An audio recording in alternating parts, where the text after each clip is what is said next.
Diseases, man in health and diseases. We are going to discuss about protozoal diseases, fungal diseases, bacterial diseases, then also by filarial worms.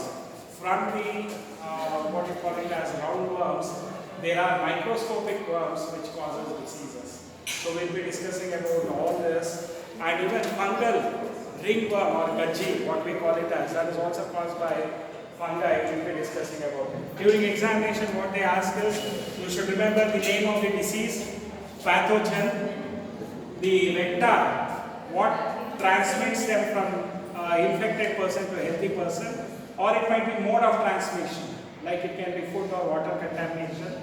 Symptoms of the disease, then the treatment measures, they are not given much about it, but treatment measures by antibiotics or antifungal agents. There are different ways of treating the different disorders. So we'll begin with the first one. What we had discussed was in the previous class, we had discussed about which one of it? The first is typhoid. Name of the disease is typhoid. Causative organism, it's a bacteria, Salmonella typhi. What are the symptoms of this disease? See, typhoid is going to affect the respiratory system. Chronic typhoid in there will be accumulation of fluid in the lungs. Typhoid is accompanied by fever. There is also an anecdote about one of the ladies who typhoid mania, who had transmitted for many years unknowingly by the food that she was preparing. She was a cook by profession and she was a carrier of this typhoid organism. She was not infected, but she was carrier of this typhoid organism, that is bacteria, and she was able to infect many of the people who consumed the food that she had prepared. Okay, so that is about one of the anecdotes that they speak about the typhoid, how it is caused by the bacterium Salmonella typhi, and the mode of infection. What is the type of infection that, how does it get infected? Food contamination through aerosols when they sneeze or by the droplets. Okay, so these are all the ways that the typhoid disease can be caused. It's a bacterial disease. There are many other bacterial diseases, but we do not study them here. Apart from pneumonia, we are not studying any more bacterial diseases like leprosy is caused by Mycobacterium leprae. Okay, leprosy which affects the central nervous system, that is caused by a bacteria. Tuberculosis, Mycobacterium tuberculate, it is caused by a bacteria. So there are many bacterial diseases that you have to remember about, and we are going to dysentery, even that is caused by bacteria. Whooping cough, it is caused by bacteria. But we are going to study only two bacterial diseases. One is typhoid, another is pneumonia. Pneumonia is caused by the organism, the Streptococcus pneumoniae. There are two pathogens I had given, Haemophilus influenzae, Streptococcus pneumoniae. Okay, they both have that ability to cause pneumonia. So they are going to cause irritation in the nasal tract. Okay, and chronic, I think here it results in breathing issues also, because it is in typhoid. Here, nasal tract is affected by these disorders. They cause itching sensation in the nasal tract. So they are some of the symptoms of pneumonia. Chronic pneumonia is also going to be lethal. Okay, so you should remember about pneumonia. Again, how is it spread? From droplets or aerosols, whenever they sneeze or cough. Those are going to spread on to the healthy person, and that is how they get infected by pneumonia. So remember about another bacterial disease which is going to cause us respiratory disorder, pneumonia, that you have to remember about. Then we had discussed about the Plasmodium malarial disease, which is caused by protozoa. It comes under kingdom Protista. Okay. Protozoa is only based on the locomotory organs, presence or absence of locomotory organs. We have different types. Mastigophora, amoeba, where they have a false foot or pseudopodium. Ciliata, paramecium is a ciliata. Then flagellata, where they have flagellum, like trichoderma and others, they have this flagellum. Euglena is also can be included under that, where they have the flagellum. Then the sporozoan. Sporozoan, they are non-motile. Plasmodium vivax is an example for a sporozoan protist because they don't have locomotory structures. They are non-motile. Sporozoans are non-motile. Example is Plasmodium vivax.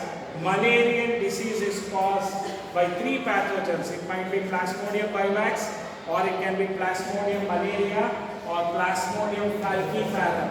They are the 3 known species of Plasmodium which causes malaria. So now the malarial disease is spread from an infected person to a healthy person through a vector, that is female Anopheles mosquito. So they have in your textbook a chart of life cycle of Plasmodium vivax. The Plasmodium vivax would be taken up from an infected person by the female mosquito. Okay, within the female mosquito, they are going to multiply and they are going to form sporozoites, which are present in the salivary gland of the female mosquito, Anopheles mosquito. So whenever they bite a healthy person, so they are sucking the blood as well as the saliva enters into the healthy person. This mosquito saliva has the sporozoites. The sporozoites now enter into a healthy human being. The sporozoites are carried into the liver where they multiply. In the liver cells they are going to multiply and then they are going to enter into the bloodstream and they are going to destroy the RBCs, red blood cells. They attack the RBCs and RBCs rupture, they break up. When the RBCs rupture, they are going to release a toxin, so which we call it as hemozoin. This toxic substance, hemozoin, is responsible for causing the chill and high fever which appears once in recurring chill and high fever 3 to 4 days once. Okay, generally we have viral fever or bacterial fever for 4 days or 5 days and after that they are cured. But if you are having frequently 3 to 4 days once, even after taking antibiotics and other things, if you find that fever and chills are repeating, then you have to get your blood checked up for malarial infection. So the protozoites are going to multiply in the what you call it as liver cells, and they are going to enter into the bloodstream and attack RBCs. They break the RBC cells and they are going to release this hemozoin toxic substance. This hemozoin toxic substance, they are going to cause a chill and high fever which is recurring 3 to 4 days once. So that you have to remember. Plasmodium is the prokaryote which requires 2 hosts to complete its life cycle. One is the mosquito, another is the human being.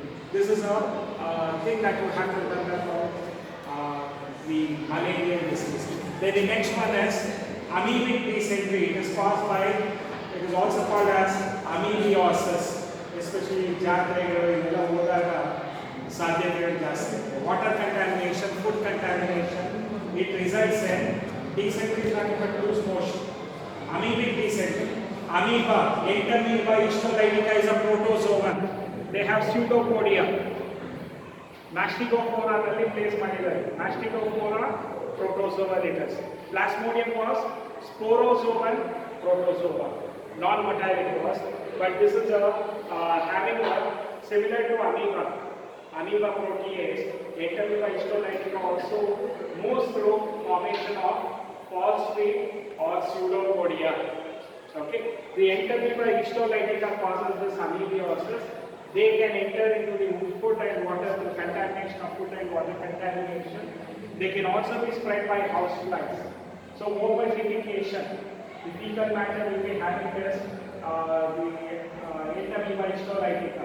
A housefly sits on that and comes and sits on food or water. The protozoa is transmitted, and that results in contamination of food or water. That's the reason most of them consider it to be unhygienic if food is which is frequented by houseflies. Okay, that's the reason you should take a lot of precautions to avoid houseflies from being seated on food. Even cholera also. Most of the diseases which are spread from fecal matter can happen through houseflies. So that is one thing that you have to remember about. What are the symptoms of it? Constipation. You feel like visiting to the loo, but there is no process at all. You feel like the what do you call it as the excretion process doesn't take place. You just feel like similar to nauseating. Okay, so that is one thing. Constipation, abdominal pain, especially doctors who have infection in our vaginal. They feel the abdomen. They poke their hands to see if you are having pain. If they know that there is an abdominal pain and there is what you call it as the cramps in the abdomen, then they believe that it is because of this entamoeba histolytica. So dysentery, that is loose motion, is accompanied with high secretion of mucus and clotted blood. The medication is completely different from ordinary dysentery. So whenever you have such symptoms, you have to inform the doctor. So nothing to feel embarrassed about it. Okay. The proper picture of these symptoms would help the doctor in proper diagnosis and giving you proper medication. Water don't drink at any place, anytime. If you are affected by this entamoeba histolytica, it is the worst thing to happen. Okay, lot of energy is lost because it corrodes the walls of the intestine. There is mucus secretion. If it further goes, it corrodes the blood vessels. Okay, so you should be very careful whenever you are affected by this amoebic dysentery or amoebiosis. So these are the symptoms of it. Vectors, even houseflies can transmit it from. They are going to contaminate the food. They are not going to transmit from healthy to infected person. Rather, they contaminate the food. Here, the vectors are contaminating the food and water. So, remember about amoebic dysentery. Next is ascariasis. It is caused by this. Two of the diseases you are going to study under this ascariasis or roundworms. One is the elephantiasis or filarial infection. Another is the ascariasis. Ascaris lubricoides or Ascaris megalocephala. There are large number of species. Nimbukkal bari Ascaris kottidare. I have given you what you have studied, Ascaris lubricoides. There is also megalocephala here. Okay. They contaminate. How does this larvae enter into the food chain? Contaminated water and vegetables and fruits. If they are having this larvae of Ascaris lubricoides, they are going to be entering into a food chain and they develop, and their intestinal tract, they have parasite there. These parasites, they can lead to what? Internal bleeding, muscular pain, anemia. What food should enter into your system enters into them, and they are going to absorb the nutrition. It leads to blockage of intestine also. Anemia, it leads to loss of weight. Anemia, you know that feeling weakness and tiredness. So all these are symptoms of this ascariasis, which is caused by Ascaris lubricoides or Ascaris megalocephala. There are various species of Ascaris. They have generally given you only the genus part of it when you study them. Remember about that. So internal bleeding, muscular pain, blockage of intestine, anemia. These are all the symptoms of ascariasis. Treatment by taking anti-emetic drugs, you can overcome this. Okay. The elephantiasis or filariasis is also again a helminthic disease. It is caused by the roundworm, microscopic roundworm, which we call it as filariasis, filarial worm and the Uchararia, Bacteria, Uchararia, Malay. They are going to cause this elephantiasis diseases. Why do they call it as elephantiasis? Majorly it affects the legs, lower legs of human beings, and irreversible change. There will be a large mass of tissue formed and it is irreversible. And it slowly accumulates. So this disease to an extent now it is controlled, but earlier days it was frequent in many of the people. You could notice that many beggars were also people suffering from elephantiasis. Nowadays I rarely notice people who have suffered from elephantiasis. So that is one aspect of it. The lower legs gets affected. Again, how is it spread? This which area band profile? It is spread from infected person to healthy person by female mosquito. Okay, it is spread from infected person to healthy person. So even in the groin regions and the pelvic region, genital organs locate around the region, the groin region, ಕೆಲವು solar plexus ಅಂತ ಕರೀತಾರೆ. ಕರಾಟೆಯಲ್ಲೆಲ್ಲ ಕಲಿಬೇಕಾದ್ರೆ solar plexus ಅಂತ use ಮಾಡ್ತಾರೆ terms. So the groin region, that might also lead to enlargement of genital organs also. That might also happen. Apart from lower legs, the groin region and the genital organs might also get enlarged by this infection of this Wuchereria brachyprophyte or Wuchereria malayi. They are the filarial worms. Microscopic ones. That is how they are spread from an infected person to a healthy person through the bite of a mosquito. Mosquito doesn't cause it. The pathogen is Wuchereria brachyprophyte or Wuchereria malayi. Next one is the ringworms. It is a fungal disease. Gajji antir athwa kuchli anತಾರೆ ಹಿಂದಿನ. Okay. So ringworms, whenever you lie down on the floor, it is not properly cleaned. ಒಂದು ಎರಡು ದಿನ ನೀವು ಅಥವಾ ಮಲಗಿದಾಗ bare body, it results in the skins getting infected by it. ನೋಡೋರಿಗೆ ಅದು ಅಸಹ್ಯ ಗಜ್ಜಿ ಅಂತ ಹೇಳ್ತೀವಿ. So the fungal diseases, they are all nothing else than that. Okay. So they are fungal diseases which are caused by three types of fungi. One is microsporon, trichophyton, then there is epidermophyton. These are the three variety of genera which causes this ringworm or gajji, what we call it as. Those are the scalps. They cause a dry skin. Scalps ಕೆಲವರೆಲ್ಲ ನೋಡಿರ್ತೀರ ನೀವು, skin peel ಆದಂಗೆ ಇರುತ್ತೆ. They are all ringworm symptoms. Okay. So there are medications. The external application of ointments are there. Sometimes antifungal tablets are also prescribed. Antibiotics not there. Okay. So the epidermophyton, scaly lesions, intense itching. ಕೆಲವು itching ಇಲ್ಲದೆ ಇರುವಂತ ಗಜ್ಜಿ ಇರುತ್ತೆ. ಕೆಲವು ಜನರಲ್ಲಿ they have this intense itching. Especially if you are not going to take hygienic care of the groin region, genital area region, there also be what we call it as this intense itching as well as the scaly skin formation is there. Hygienic ಆಗಿರಬೇಕು. So where there is accumulation of sweat, there is also possibility of the growth of this fungal organism. It is purely fungi. Nothing else apart from fungi. That ointments are there that you prescribe. Whenever you go and visit a dermatologist, they prescribe antifungal medications. So even groin and between the toes, I told you the wet fingers and toes, it can be black itch. But between the toes, between your leg fingers, if there is a itch, it might be because of this ringworms. I remember. Fine.